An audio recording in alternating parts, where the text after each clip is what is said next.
So today I had my first practice on Arthur Ashe Stadium and tried to practice kind of at a similar time when I'm going to play my match. And on Arthur Ashe Stadium, it's interesting because in the morning you have these strange shadows.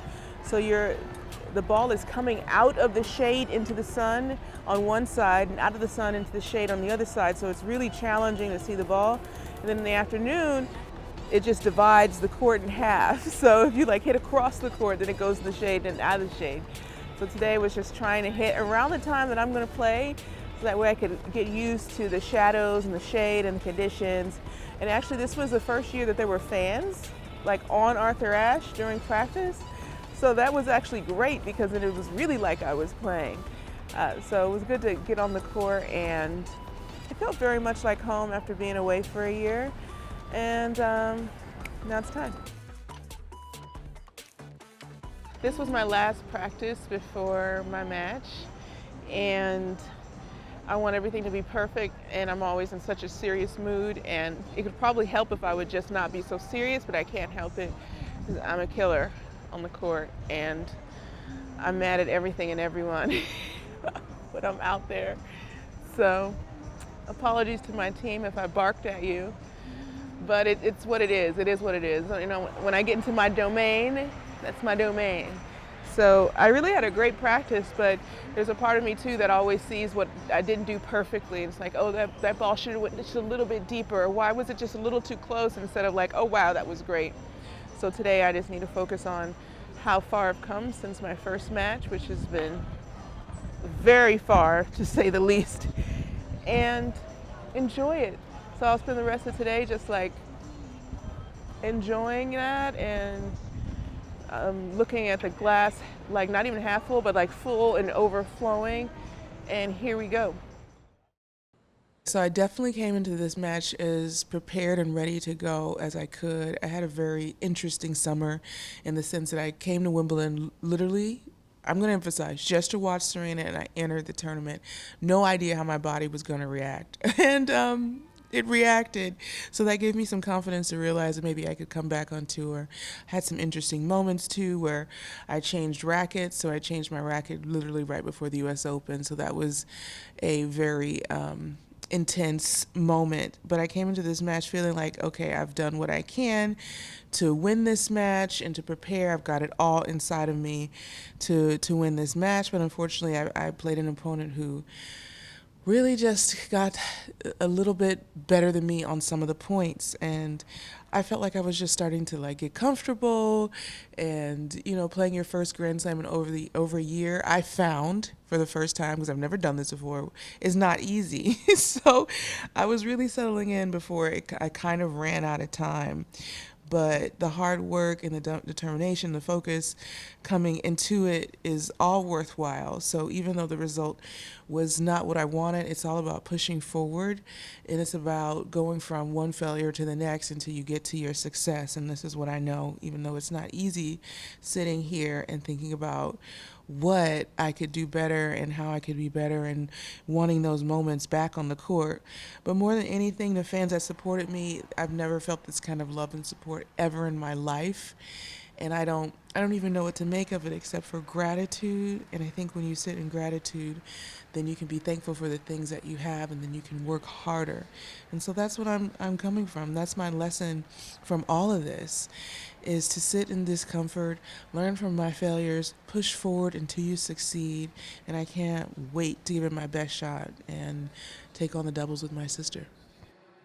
So for my singles match, this is the first match that I've played in a Grand Slam singles in over a year. My last Grand Slam singles match was in Wimbledon 2021. And that's a long time ago. It's a long time to stay out of Grand Slam tournaments. It's a long time to stay out of tournaments. And it was a completely new experience for me.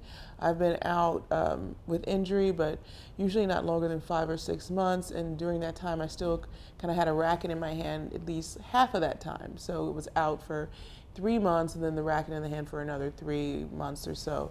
But this time I had a racket out of my hand for a minimum of 9 months. So and then a racket in my hand just in small increments leading up to getting a chance to magically play mixed doubles at Wimbledon, which was a total dream. So it was a complete new experience for me. And what I found was that I was just shaking off a whole lot of rust, you know, missing shots that normally I wouldn't miss. And you're like, well, what just happened? It's just small little things, small little adjustments to your footwork, just little things that it just takes time to get back. And that's what I really learned from, you know, the experience of playing the tournaments leading up to the Open. And leading up to the Open, you know, I had a racket change too. So before I played in Cincinnati, I changed my racket 4 days before, which was intense. So going into the Open too, you know, on my mind was, you know, how exactly do I perform with this new equipment, trying to be as confident as possible with such a huge change. And walking out on the court, I've been playing some pretty good practice matches and really starting to get my serve back to where it was, you know, long before I got injured. And so that was a good feeling. And I walk on the court and, you know, first point, I think I didn't win it. Second point, I played a great point. And then from there on, it was kind of like mistakes, mistakes, mistakes. And it started to feel like a spiral.